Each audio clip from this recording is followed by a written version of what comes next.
Okay, today I am painting the shower. I'm starting our accent tile wall. I will reiterate, I don't know what I'm doing. It's a frustrating project, as they all are. It just seems to be the pattern of this build. Now we gotta keep trying.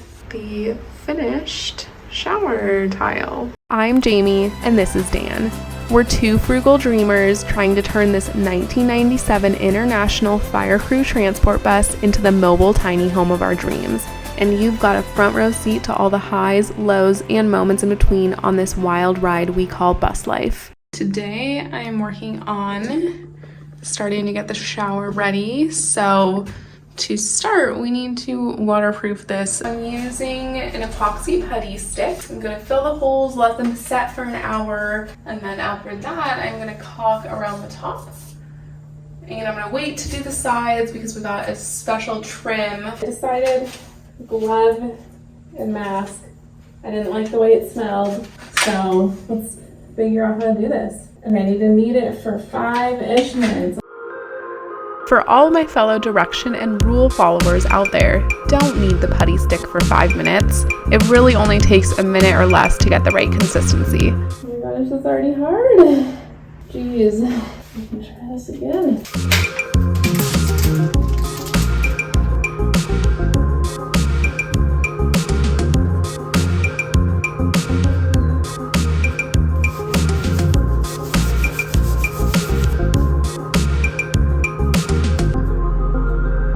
Overall,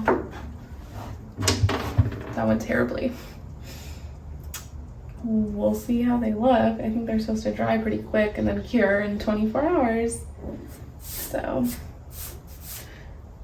I didn't like this.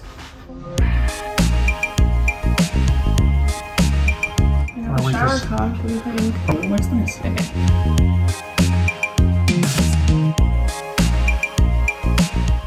Today I am painting the shower. We got a Rust-Oleum paint, hoping that this, since it's already metal, hoping this will just be a nice waterproof top layer for the shower walls. So here we go.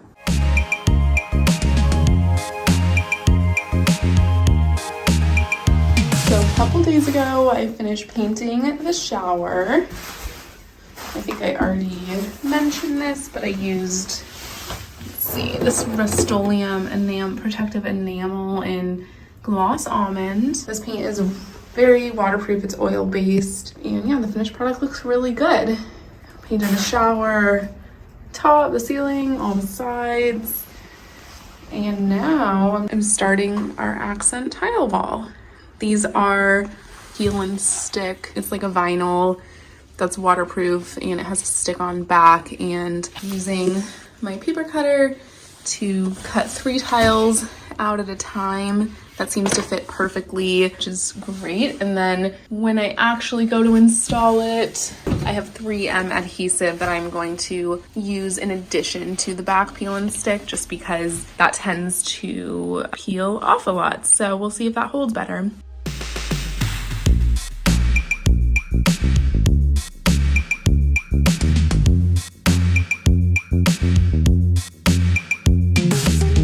And yeah, here's the project in progress. Now all that's left to do is actually install them. Okay, now that it's laid out, we're gonna attempt to install this. I will reiterate, I don't know what I'm doing.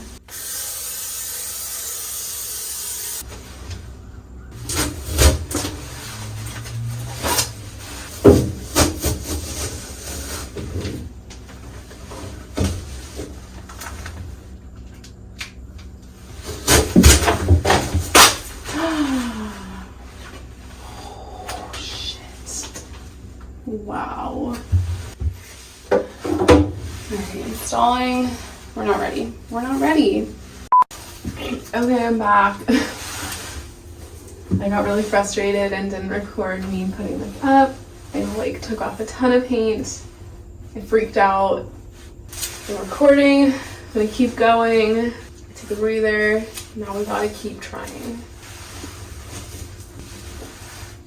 I need to get that headlamp. I'll be right back. Okay, we're back with the headlamp. Hopefully this helps me.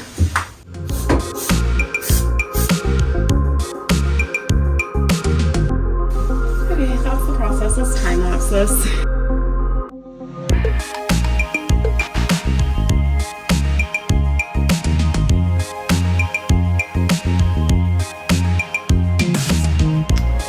The finished shower tile.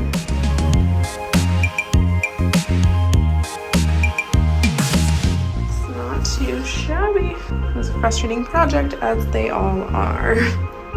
We sealed the side seams with waterproof, self-adhesive flexible trim that was easy to work with and popped right into the corners.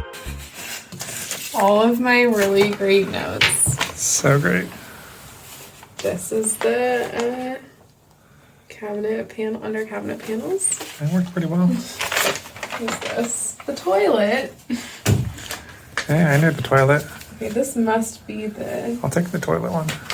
Well, do you want me to just keep it in here until you're ready to do it, so we don't lose it?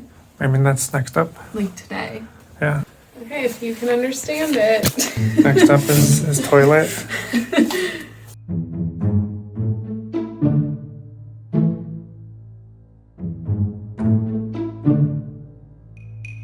It should be a pretty easy design. So it's going to be 19 inches on top, 16 inches on bottom.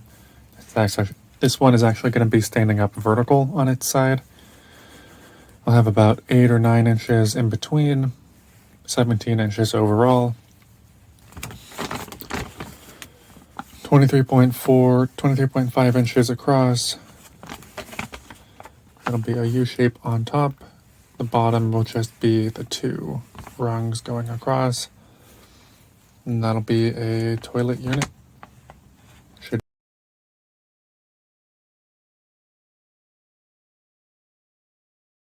plop right into there. And the only thing else we gotta do is cut the plywood on top of it. And put a hinge in. All right, let's get to cutting.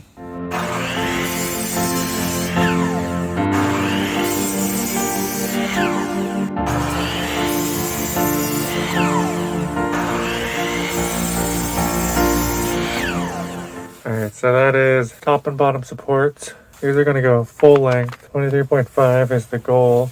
Minus 3 inches. We need 20.5 inches back and front. And then 1 on the bottom. So we need 3 20.5 inches.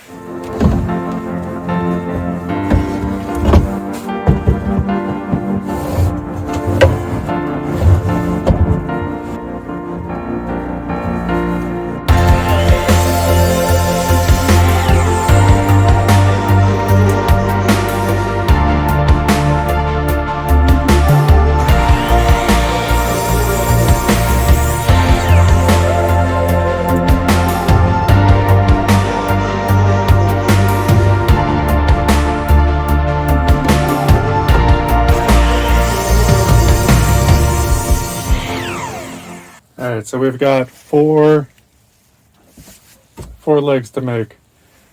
Gonna be 10 inches each. We're doing the boards on the side, so that's gonna be 7 inches of board. Leaves 10 inches of leg for the 17-inch height. I think I finally got this saw dialed in so it cuts 90-degree corners. That's pretty good to me. Nice and straight, all 4. All make contact. That's what you want. So this will be the toilet box after a little bit of work. So we've got the sides, top and bottom sort of sides. This is like going across. That's going to be the legs in between. Screw it all together, cut some plywood, and we'll have a toilet box.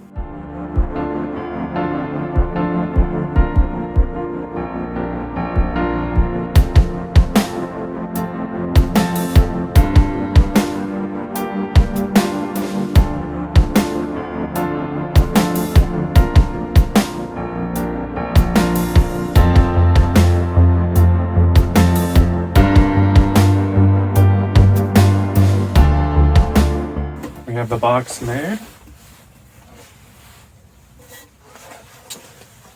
and it fits Next up, we need to put the legs on. So this is the top. That side is going to go down. Then we're going to start with the legs. And so this is going across. These are the 19-inch sides. That'll be leg. That will be the box. There will be a tilted board between these two. TBD on how that's going to work. Probably a bracket or something. All right, let's get these screwed and glued.